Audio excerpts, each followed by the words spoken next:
Shri Swami sir यांच्या हस्ते सर्व मान्यवरांना उपस्थित सरस्वतीच्या प्रतिमेचं पूजन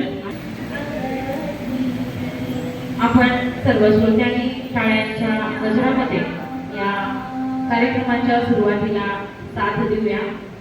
सर्व सभागृहाला विनंती की आपण टाळ्यांच्या गजरामध्ये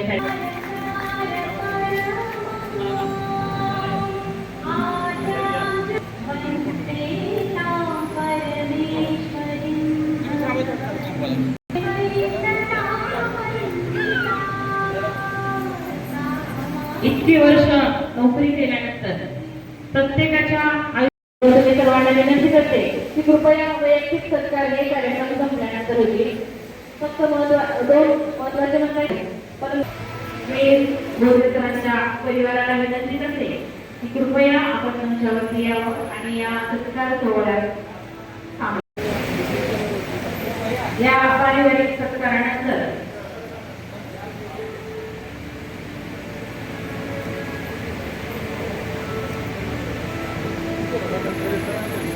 त्यातून एक उद्गारी होण्या गौरव करत आहे। हा सर्वांना खूप भावनिक प्रसंग आहे। थोडी आदर्श शिक्षक या दोघांचाही सत्कार इथे संपन्न होत आहे।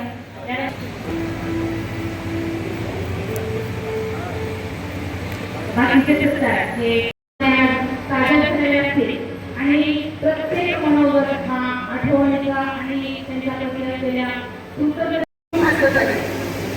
परंतु इलाज आणि शासनाच्या नियमाप्रमाणे सेवानिवृत्त व्हावंच लागतं। आणि त्यावेळी मी म्हणजे 1992ला महात्मा गांधी विद्यालयामध्ये सहशिक्षिका म्हणून जॉईन झाले। त्यावेळी भोसले सरांची 6 वर्षाची सेवा झालेली होती। म्हणजे माझ्यापेक्षा ते ज्येष्ठ शिक्षक आहेत। आणि माझ्या शाळेमध्ये 92ला म्हणजे इसवी सन 92ला 18 कर्मचाऱ्यांचा स्टाफ होता। या 18 कर्मचाऱ्यांमध्ये 4 पुरुष कर्मचारी होते आणि आम्ही 14 सर्व महिला कर्मचारी होतो। परंतु आमच्या या महिला कर्मचाऱ्यांना आमच्या या 4 पुरुष कर्मचाऱ्यांनी एवढं सहकार्याने एवढं प्रेमाने आमच्याशी सर्व शालेय कामकाज केले की आम्हाला बाहेर कुठल्याही कामासाठी जाऊन दिले नाही। याचं आम्हाला खूप वाईट वाटतं। आणि कार्यालयीन कामामध्ये मी त्यावेळी 2010ला मुख्याध्यापक या पदावर आले। परंतु भोसले सरांनी मला कोणतेही ऑफिसचे काम असो गणकाचे काम असो कुठल्याही कामामध्ये अतिशय विश्वासाने शाळेचे आणि संस्थेचे आणि माझ्या कार्यालयाचे काम पार पाडले। मग आम्हाला सर्व महिलांना एवढं सुख होतं की आज भोसले सर सेवानिवृत्त होत आहेत। परंतु या माती बरोणी साहेब भाजप तालुका उपाध्यक्ष तसेच या कार्यक्रमाला आवर्जून उपस्थित असलेले आपल्या तालुक्याचे आमदार, आम्ही खरं तर आमच्या शिक्षक संवर्गामध्ये आम्ही अभिमानाने सांगतो की आमचे सर आमदार झाले। ते खरं तर ते आमदार होण्यामध्ये आपल्या उमरगाच्या त्यांनी आमदार म्हणून निवडून दिले। असे सर्वांकडे करणारे सर्वांच्या कार्यक्रमाला उपस्थित आवर्जून उपस्थित राहतात। निलंग्यामध्ये सुद्धा एक कार्यक्रमाला त्यांनी उपस्थिती नोंदवलेली होती। तर असे आपले सन्माननीय प्रवीण स्वामी साहेब आमदार महाराष्ट्र या कार्यक्रमासाठी व्यासपीठावर असलेले सर्व सन्माननीय सर्व माफ करा मला सर्वांचे नाव माहिती नाही म्हणून मी सन्माननीय व्यासपीठ या ठिकाणी म्हणतो। महात्मा गांधी विद्यालयाचे मुख्याध्यापिका असे सर्व या कार्यक्रमाला आज उपस्थित आवर्जून उपस्थित असलेले सरांचा शिक्षक स्टाफ, सर्व नातेवाईक आणि आप्तेष्ट मंडळी, सर्व पाहुणे, आपलं सर्वांचं स्वागत। आज सरांचा सेवानिवृत्ती कार्यक्रम आहे। त्यांचा संबंध आमचे पाहुणे पण झाल्यापासून म्हणजे 2 वर्षापासून आलेला आहे। ते एक अतिशय संवेदनशील, सर्वांना मदत करणारे आणि आपलं काम करत असताना केवळ कामच नाही तर माणुसकी जपण्याचं त्याने काम केलं। तर हे काम करत असताना त्यांनी आता 23 ते 40 वर्षे 40 वर्षाचा कालावधी जर आपण पाहिला तर आजच्या आणि पूर्वीच्या काळामध्ये खूप फरक होता. परंतु त्यांनी काळाप्रमाणे आपलं नॉलेज अपडेट केलेलं आहे. कॉम्प्युटरचं नॉलेज असेल, डिजिटल असेल, या सर्वांमध्ये त्याने अपडेट राहून आपल्या विद्यार्थ्यांना त्याचा फायदा करून दिलेला आहे. शाळेसाठी फायदा करून दिलेला आहे. शाळेसाठी त्यांचं योगदान खूप महत्त्वाचं राहिलेलं आहे शाळेच्या विकासामध्ये सुद्धा. तर अशा प्रकारचं काम त्यांनी अतिशय सचोटीनं प्रामाणिकपणाने केलेलं आहे. आणि म्हणूनही आणि येत असताना गणपतराव भोसले हे आमचे सुरुवातीपासून आमच्या जवळचे मित्र आहेत आणि 1986 ला त्यांचे जे शिक्षक अपॉइंटमेंट झाली त्यावेळेस सुद्धा मी एका ठिकाणला प्राध्यापक म्हणून प्राध्यापक म्हणून होतो. त्यावेळेस ते माझे सहकारी होते. त्यावेळेसपासूनचा त्यांचा माझा परिचय आहे आणि एकमेकांना असा अनुभव आहे. एक कॅरेक्टर गुणवान आणि चांगल्या प्रकारे आदर्श शिक्षक म्हणून त्यांची तालुकास्तरीय निवड झाली. अशा शिक्षकाचा आज आपण सेवा संस्थेचा विरोध सावध करत आहोत आणि ते बोलण्याचं भाग्य मला 2 शब्दात मिळालं. त्याने जे आज झाडं लावले की त्या मुलाला आपण मोठे मुलं आपण कॉलेजावर शिकू शकतो पण ज्या लहान बाळाला आपण शिकू शकत नाही लवकर त्या झाडाप्रमाणे त्यांनी लहान मुलाला करून आज इंजिनियर, डॉक्टर, वकील आज त्यांच्या घरामध्ये एक वकील आहे भोसलेचा मुलगा, बापूचा मुलगा इंजिनियर आहे, त्यांची एक मुलगी डॉक्टर आहे, एक मुलगा इंजिनियर आहे आणि संप्रदाय घरात आहे. आणि याला त्यांच्या आई वडिलांचा आशीर्वाद मिळालेला आहे. तात्या आणि त्यांची मंडळी जे आहे त्यांचा तो सांप्रदायिक हे अशिक्षित होते, शिकलेले नव्हते तरी सुद्धा त्यांचा एक आदर्श आणि संस्कार आई वडिलांचे संस्कार हे सगळ्यात महत्वाचे असतात. नंतर शाळेचे संस्कार आणि त्या आई वडिलांचे संस्कार धरून भोसले त्यांनी 40 वर्ष सेवा केली आणि ह्या पुन्हा त्यांचं आयुष्य सुखी आणि समृद्ध याचं जावं आणि एवढीच मी त्याला शिक्षण देतो. जय हिंद, जय महाराष्ट्र. हा सोहळा पाहिल्यानंतर वाटत नाही की सर सेवानिवृत्त नियत वयोमानानुसार होत असतील. आणखी 10 वर्ष तरी त्यांना कोणी म्हणणार नाही की त्यांचं वय म्हणजे ते सेवानिवृत्तीचं आहे. चला तर सेवानिवृत्ती ही प्रत्येकाच्या आयुष्यामधला एक असा काळ असतो जो आठवणी घेऊन पुढील वाटचालीसाठी तो पुढे पाऊल टाकत असतो. गेली 4 दशक सरांनी जी सेवा केलेली आहे त्यातून त्यांनी अनेक विद्यार्थी घडवले आणि विद्यार्थी समाज घडवतो आणि समाज राष्ट्र घडवतो. तर राष्ट्र घडवण्यामध्ये सरांचा जो हातभार लागलेला आहे खरंच तो अनमोल आहे आणि त्याचं फळ त्याचं श्रेय त्यांच्याजवळ मुलांच्या रूपाने त्यांना लाभलेलं आहे. प्रत्येक गोष्टीमध्ये संस्थेचं काम असो, शाळेचं काम असो किंवा कार्यालयाचं काम असो त्यांनी कधीच असा विचार केला नाही की मी मुख्याध्यापक नाही तर मी का काम करायचं. तर थोडा आम्ही सुद्धा टाकलेली आहेत की सुंदर संघटन करून शिक्षक आहेत त्यांना नक्कीच सेवा कालावधी वाढवून देण्यासाठी प्रयत्न केला पाहिजे. एवढं छान काम सरांचं आहे. त्यांना पुढील कार्यासाठी शुभेच्छा देते आणि इथे थांबते. समोरील सर्व व्यक्ती, माझे कुटुंब प्रमुख कमलाकरराव मोरे यांना आणि तमाम माझे अतिशय चांगल्या पद्धतीनं त्यांचं कार्य राहिलेलं आहे. ते धाराशिवमध्ये जिल्हा परिषदचं काम असू द्या, शाळेमध्ये शिकवण्याचं काम असू द्या किंवा आपल्या स्नेहानं सर्व सहकार्याने एकत्र घेऊन काम करण्याची त्यांची जी ओढ आहे ती पाहून आम्हाला सगळ्यांनाच वाटतं की त्यांनी आणखी काही काळ आमच्या बरोबर काम करा. आताच आमच्या भगिनी डोळ्यातून अश्रू आल्या. ते अश्रू केव्हा येतात? एक प्रामाणिकपणानं कार्य केल्यावर येतात आणि हे सरांना या कामाची पावती मिळाली. मी थोडं वेगळी अपेक्षा यांच्याकडे व्यक्त करतो. माझा तालुका मागास आहे. माझ्या तालुक्यामध्ये अनेक शेतकरी शेती व्यवसाय करतात. मुलांचं शिक्षणाचं वाढतं बाजारीकरणामुळे शिक्षण चांगल्या पद्धतीने मिळत नाही. मी भोसले सरांना विनंती करतो की आमच्या खेडेगावातील तरुणांना, आमच्या खेडेगावातील विद्यार्थ्यांना मार्गदर्शन करावं आणि त्यांना यशस्वी करण्यामध्ये त्यांचा पुढचा काळ झाला. त्याचबरोबर गावामध्ये अनेक शेतकरी आहेत. त्या शेतकऱ्याला योजना काय आहेत माहिती, त्या योजनेची माहिती आमच्या शेतकऱ्याला करून द्यावी, सामाजिक कार्य त्यांच्याकडनं घडावं ही मी या ठिकाणी अपेक्षा व्यक्त करतो. त्यांचे चिरंजीव आणि मुलगी दोन्ही सेटल आहेत, परिवार आनंदी आहे आणि आनंदीत राहणाऱ्या त्यांच्या कामामुळं जास्तीत जास्त वेळ समाज सुधारण्यासाठी काम करावं असं मी त्यांना विनंती करतो. त्यांचे बंधू आमचे रोटरीचे गुरु आदरणीय कमलाकर गुरुजी, त्याच रोटरी इंटरनॅशनलचे एजी आहेत, आम्हाला 4-5 चांगलं मार्गदर्शन करतात. त्यांच्यासारखं पुढे भविष्यामध्ये समाजातील विविध घटकाला त्याचा उपयोग व्हावा अशी त्यांना विनंती करतो. सामाजिक कार्य करावं. त्याचबरोबर मला या ठिकाणी संयोजकांना बोलवलं, मला यथोचित सत्कार केला.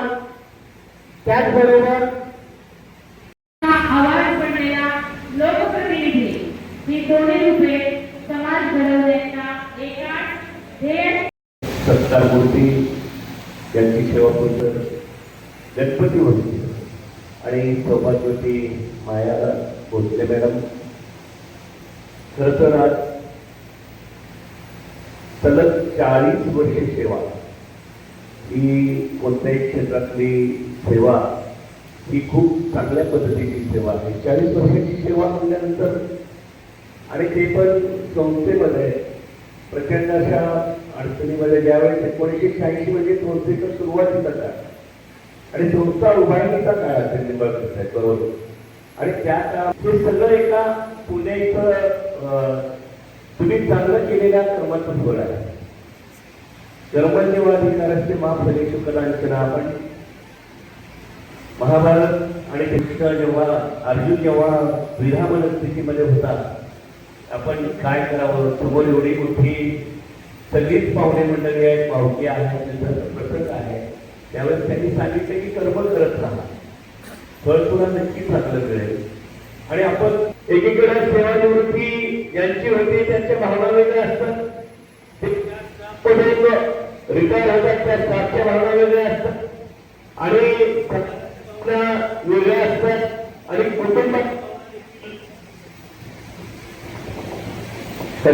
कुटुंबाच्या भावना देखील वेगळ्या असतात. आता कुटुंबाला वाटतं की सर मोकळे झाले, जास्त वेळ आपल्याला देतील. समाजाला वाटतं की सर सेवानिवृत्त झाले, आपल्यासोबत 4 क्षण सुखाचे आणि आनंदाचे जातील. पण शाळेला वाटतं की असा मुलगी आम्हाला पुन्हा मिळावा. असे शाळेत काम करणारी मंडळी जी सतत प्रत्येक कर्मचारीवर आपल्याला असावा असं संस्था चालकांनी त्यांना वाटत असतं.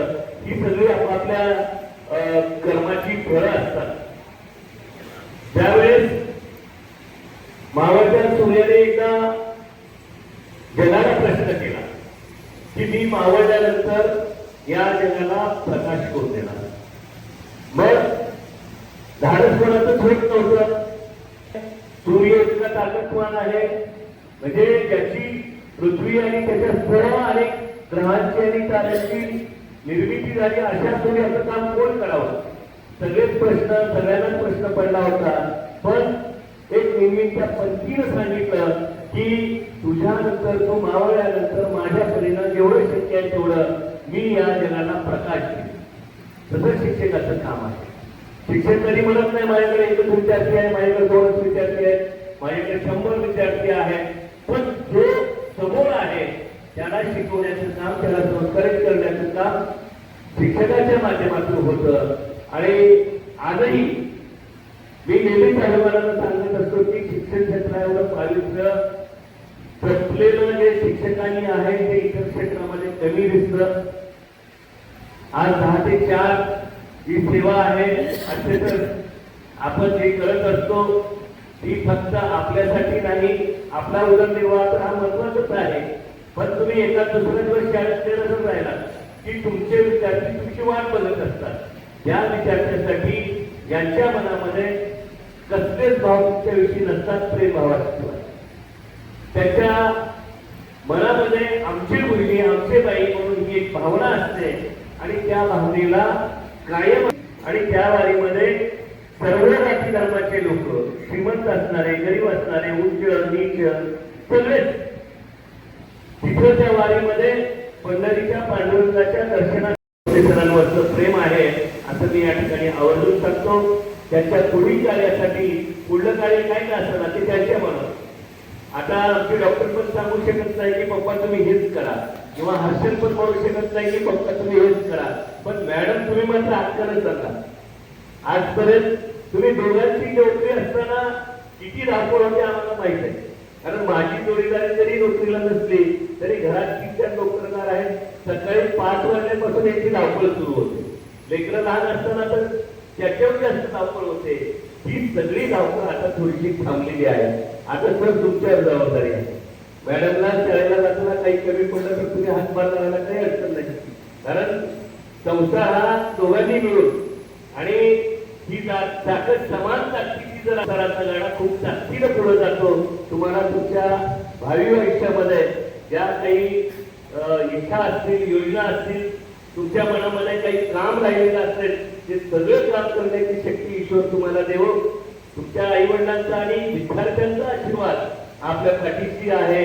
आणि आपण आजपर्यंत केलेली जी कर्तव्यपूर्ती आहे ती कर्तव्यपूर्ती आता कर्तव्य म्हणून संपली. इथून आता एक सेवा म्हणून आपण आयुष्याच्या नव्या वळणावर उभ्यावर इथलं आयुष्य खूप सुंदर पुढलं जगावं. बऱ्याचदा काय होतं, आता मुंगडे मॅडमनी म्हणलं की त्यांच्याकडे बघितल्यावर रिटायर झाल्यासारखे वाटत नाही. खरंच तुम्ही वाटत नाही, पण आमच्यात एक सवय आहे. या 58-56 झालं की झाले माझे डोकं, 58 झालं की संपलं माझं, 69 झालं की वाचायला चालू करतो. अनेक जण असे आहेत. पण भोसले गुरुजीकडे बघितल्यावर मला असं वाटतं की त्याने आयुष्याचं शतक पूर्ण करावं. याच ताकदीनं, याच सुंदरतेनं ते राहावे. शाळेत त्यांच्या वेळेस ब्लॅकबोर्ड होता, स्मार्ट बोर्ड होतं, पण आता शाळेत स्मार्ट बोर्ड आहे. पण त्या स्मार्ट बोर्ड मध्ये फक्त आणि फक्त शिक्षक आणि विद्यार्थी याच्यामध्ये असणारा एक दुवा बनण्याचं साधन आहे. आणि तो दुवा साधण्याचं काम सरांनी आयुष्यभर केलेलं आहे. त्यांना मी खूप खूप शुभेच्छा देतो. मला या उमरगाडी लोहारा तालुक्याचा लोकप्रतिनिधी म्हणून पुन्हा पुन्हा शिक्षकाच्या कार्यक्रमाला उपस्थित राहता येतं. योगायोगानं मॅडम आपण मला शिक्षकाचा कार्यक्रम म्हणलं की मी जसं चुकत नाही, ते आधी तसंच झालं. दिवसभराच्या व्यस्त कार्यक्रमातून सरांनी जेव्हा काल मला निरोप दिला की आपण यावं लागेल, मी म्हटलं बाकीचे येऊ न येऊ, मी 5-10 मिनिटं तुमच्यासाठी येऊन जाईल. कारण शिक्षण क्षेत्र, विद्यार्थी आणि शिक्षक माझ्यासाठी सगळ्यात प्रिय आहेत, प्रिय राहतील असं सांगून मी या ठिकाणी पुन्हा एकदा त्यांना शुभेच्छा देतो आणि मतदारसंघाच्या वतीनं तुम्हाला शुभेच्छा देऊन थांबतो. धन्यवाद. जय हिंद. हे जो सोहळा आहे तो अतिशय थोडा आनंदी वाटतो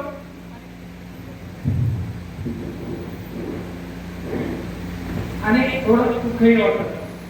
खरं तर कसं बोलावं आणि काय बोलावं हे ह्या क्षणाला मला सुचतच नाही. खरं तर कसं बोलावं, काय बोलावं या क्षणाला मला सुचतच नाही. आणि आयुष्याच्या सेवेत मन न हो काम केल्यावर जो काय गेला तो कसा गेला मला हा कळालाच नाही. मित्रांनो, माझा जन्म हा एक सर्वसामान्य कुटुंबामध्ये झाला. माझे आई आणि वडील दोघेही निरक्षर होते. असले तरी ते एक सांप्रदायिक होते. माझ्या वडिलांनी गावामध्ये अनेक संत होती. त्यांनी एके दिवशी आम्हा सर्व भावांना एकत्रित बोलवून घेतलं. आमच्या गावातील प्रतिष्ठित नागरिक या सर्वांना एकत्रित बोलवून घेतलं आणि त्यांनी आपल्या मनाचं दुःख व्यक्त केलं. हे बघा, कारण मी पंढरपूरला जातो, दर्शन घेतो, पण माझ्या गावातले जे लोक खरोखरच पंढरपूरला जाऊ शकत नाही, त्यांच्यासाठी मला काहीतरी करायचे आहे.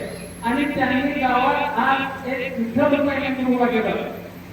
ते विद्यमान सुंदर असं मंदिर आहे आमच्या गावात आहे. परिसरातील लोक, गावातील लोक आज दर्शनाला येते, कारण आमच्या वडिलांच्या कार्याची ती पावती आहे. खरं तर आमचं पुढील वाटचाल म्हणजे माझ्या शिक्षणाचा प्रवास सुरू झाला. माझं शिक्षण जिल्हा परिषद प्राथमिक शाळा मातोळा या ठिकाणी झालं. हायस्कूलचं शिक्षण दयानंद विद्यालय कवठा या ठिकाणी झालं आणि त्यानंतर मी श्री छत्रपती शिवाजी शिक्षण संस्था या संस्थेत महात्मा गांधी प्राथमिक शाळा उमरगा या शाळेत सेवेसाठी दाखल झालो. शैक्षणिक वर्ष 1986-87 ला प्राथमिक शाळेची सुरुवात झाली. आमच्या संस्थेचे आदरणीय दादा कैलासवाडी शिवाजीराव चालुक्य यांनी 5 हायस्कूल आणि 1 प्राथमिक शाळा सुरू केली आणि प्राथमिक शाळेमध्ये काम करण्याची सेवा मला त्या ठिकाणी मिळाली. खरं तर मी ज्यावेळेस कवठ्याला शाळेत होतो त्यावेळेस दयानंद विद्यालय कवठा या संस्थेचे संस्थापक अध्यक्ष आदरणीय गोविंदराव सोनवणे यांचं मी भाषण ऐकायचं. आप्पाचं भाषण असायचं की गोविंदराव म्हणायचे की शैक्षणिक सेवा केलेली ही सेवा सर्वश्रेष्ठ सेवा आहे आणि मला त्यावेळेस हायस्कूल असताना असं वाटायचं की आपण एखाद्या वेळेस शिक्षकाची नोकरी घ्यावी, आपल्या जीवनात शिक्षकाचं कार्य व्हावं आणि ही माझी इच्छा परमेश्वरानं पूर्ण केली आणि मी ती सेवा महात्मा गांधी प्राथमिक शाळा उमरगा या शाळेत केली. शाळेला 1991 आमदार आलं. पुढे विद्यार्थी संख्या वाढली, शाळेचा विस्तार झाला आणि नंतर अनेक विद्यार्थी घडले. आज माझे अनेक विद्यार्थी डॉक्टर, इंजिनियर, वकील आणि शासकीय सेवेत प्राप्त आहेत. मला विद्यार्थी भेटल्यानंतर अभिमानानंतर सर तुमच्यामुळे आम्ही बघतो. माझा एक विद्यार्थी मी सहज कामाला गेलो पुण्याला संचालक ऑफिसमध्ये आणि तो ऑफिस बघतो बाहेर आला. त्याने विचारलं भोसले सर तुम्ही भोसले सर का, कारण तो शाळेत असताना लहान होता. माझी प्रकृती त्यावेळेस त्याने फरक पडला. पण तो बाहेर आला तुम्ही भोसले सर का, म्हणून हो भोसले सर. सर मोरे म्हणाला का, हो. तो मला तुमचा विद्यार्थी आहे. मला तो ओळखला नाही. तर त्यांना आमची सहल शैक्षणिक सहल इतरच जात होती. त्यावेळेस औरंगाबादला सहल गेल्यानंतर पैठण करणारा मी महेश कुलकर्णी आणि 3 मुलं येतो सर. त्यावेळेस मी मला छडीनं पाठवलं. मग माझ्या लक्षात तो प्रसन्न तो विद्यार्थी आणि मला अतिशय आनंद झाला कारण माझ्या सेवेमध्ये अनेक विद्यार्थी समाधानकारक जीवन जगत आहेत. तसेच खरं सांगायचं म्हटलं माझी पत्नी माझी शिक्षिका आहे, मुलगी डॉक्टर आहे आणि मुलगा IT इंजिनियर ठाणे येथे सेवेत आहे. माझी सेवा अगदी 2 वर्ष असताना माझा मुलगा सेवेत लागला कारण ही माझ्या चांगल्या कामाची खर्च पावली आहे. मित्रांनो तसेच शाळेचं काम करत असताना मला काही अडचणी आल्या. त्यावेळेस ऑफिसमध्ये गेलो आणि ऑफिसमधून आमच्या ऑफिसचे सर्व अधिकारी विशेषतः मुंगडे आमचं सहकार्य अजूनच सहकार्य. शाळेला जर पुस्तक आले त्यांना फोन करायचे कोणते सर पुस्तकालय शाळेची घेऊन जावा कोणते सर. खरं तर मॅडमनं आमच्या शाळेत तर एक माझी शाळा आपली शाळा या भावनेनं सहकार्य केली. आमच्या संस्थेच्या कुठल्याही शाखेबद्दल कुठलंही जर सहकार्य असेल तर मॅडम स्वतःहून फोन करायच्या. एक आमचं वेगळं नातं तयार झालं. माझ्या जीवनात काम करत असताना अनेक अधिकारी माझ्यासोबत आले, त्यांचं नातं जुळलं. आज मंदारी माने शिक्षणाधिकारी सोलापूर आहे, त्यांचा फोन आला मला, सर मी येणार होतो पण माझी बैठक आहे. शिवकुमार फिराचा सरांचा सकाळी फोन आला. ते म्हणाले माझे अशाचे पाहुणे ऍडमिट आहे सर, मी पुण्याला आहे, मी येऊ शकत नाही. रणतू साहेब सकाळी फोन केले आणि सर मला एक थोडा अडचणीमुळे मला गावी जात आहे. खरं तर हे माझं जे अधिकारी वर्गाशी एक वेगळं नातं जोडलं गेलं तर मला हे अधिकारी कधी वाटलेच नाही. हे माझ्या नात्यातले माझ्या कुटुंबातले असे वाटले आणि या भावनेनं मी काम करतो. मुदगडे मॅडमचं तर एवढं सहकार्य आहे, ते सहकार्य मी पूर्ण आयुष्यावर विसरू शकत नाही. शाळेच्या बाबतीत असो कुठल्याही बाबतीत असो मॅडम स्वतः फोन करून कोणते सर हे काम करा, कोणते सर ते माहिती द्या आणि मॅडमचा फोन आल्यानंतर अगदी 10 मिनिटात मी ऑफिसला माहिती घेऊन द्यायचो. आमच्या मुख्याध्यापिका काळे मॅडम माझे पूर्ण सहकारी अगदी खेळीमेळीनं आनंदानं आम्ही काम केलो. कुठल्याही शाळेवर अडचणी आल्या तर मी धावून जाणार, कुठलाही अधिकारी आला तर मी समोर जाणार आणि प्रत्येक अधिकारी कोणाचा कोणाला कोणते सल्ला देणार, आमचा कोणाला कोणते सल्ला देणार का, कारण मी एक प्रामाणिक काम केलं, एक कर्तव्यदक्ष शिक्षक म्हणून माझ्याकडे पाहिजे. खरं तर माझी सेवा ही प्रामाणिक संस्थेची सेवा मी प्रामाणिक केली. पूर्ण आयुष्य मी निष्ठेनं आणि प्रामाणिकपणानं सेवेशी लागतं. त्यामुळे माझी मुलं घडली. मी आज पूर्णपणे सुखी आहे. एवढंच बोलून मी थोडे माझी गोष्ट व्यक्त करतो. मला थोडं दुःख होत आहे. खरोखर हा प्रसंग कधीतरी येणार आहे, कारण सेवानिवृत्ती ही प्रत्येकाच्या आयुष्यामध्ये येतच असते आणि ते आपण स्वीकारलंच पाहिजे आणि स्वीकारून पुढील वाटचाली सुरुवात करतो. आपण सर्व या ठिकाणी उपस्थित राहिला आवर्जून माझ्या कार्यक्रमाला भेट दिला त्यावेळेस मी सर्वांचे आभार मानतो आणि असेच प्रेम माझ्यावर असावे हीच सदिच्छा व्यक्त करतो. आणि आता स्वामी सरांनी पदुंदरे सरांनी त्या सामाजिक कार्यासाठी सूचना केली. निश्चितच सर माझ्यापर्यंत जे काही समाज कार्य करता येईल ते उर्वरित काळात निश्चित करतो, कारण सामाजिक कार्यासाठी मी वाहून घेणार आहे. पूर्वीचे सुद्धा माझ्या सगळ्यांच्या वडिलांचे खूप गुण आहेत आणि उर्वरित कार्य हे समाज कार्यासाठी नक्की आहे असं मी पाहायला येतो. आणि 2 शब्द बोलून जय हिंद. धन्यवाद सर. गुरुजी म्हणून त्याला हार्दिक शुभेच्छा द्यायचं शिकायला, म्हणून त्याला दुःख मानायचं कारण नाही सर. तुम्ही चांगली सेवा केल्या विद्यार्थ्यांची आवश्यक म्हणून ते एवढे लोक झाले ना तुम्हाला करून द्यायला. म्हणजे तुम्ही काही सेवानिवृत्त झाला म्हणजे समाजातून निवडून नाही तुम्ही. आता सेवानिवृत्तीनंतर समाजकार्य करा. आयुष्यात माणसाला प्रत्येकाला 10% समाजकार्य करावं. समाजकार्य करावं म्हणजे काही खरं काही हात द्यायचं नाही. आपले मित्र मैत्रिणी मुलं बाळ याच्यात दुसरं काही करायचं नाही. किंवा आपल्या जवळ जी लोक आहेत गुरु दिले त्याच्यात 10% मदत करायची. आता गुरुजी तुम्ही हे करा कारण त्याला नका राज्याला सांगावं भरपूर गरजे म्हणून या प्रसंगी खरोखर गुरुची सेवा चांगली झाली आणि संस्था सुद्धा चांगली मिळाली. माझ्या मित्र शिवाजी आरोग्य महात्मा गांधी विद्यालयाचे काम केले. माझे वडील दयानंद विद्यालयाचे अध्यक्ष होते. इथं ते काम केले शिकले आणि ह्याचं वाफो केले ऋण निर्देश म्हणून. त्याच्यामध्ये खरंच तुमचं कौतुक आहे गुरुजी की तुम्ही ऋण निर्देश करून गणेश शाळेचं त्यामुळे तुमचं थँक्यू हार्दिक आभार. म्हणून आमच्या कार्यक्रमाला आपण सगळं जमला त्यांना मोठ्या मनानं हार्दिक शुभेच्छा दिला. एवढं म्हणून माझे 2 शब्द सांगितलं. जय हिंद जय महाराष्ट्र.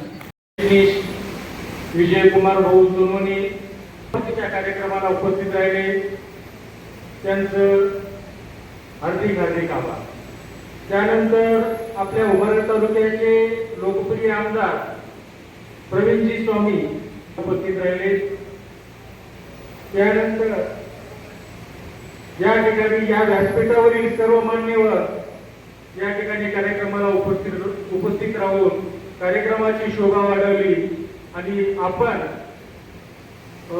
गणपती भोसले सरांच्या सेवापूर्ती सोहळ्याला आपण सर्वजण उपस्थित राहिला. तुम्हा सर्वांचं हार्दिक आभार व्यक्त करून अध्यक्षाच्या परवानगीनुसार कार्यक्रम संपला असून सर्वांनी भोजन करून घ्या.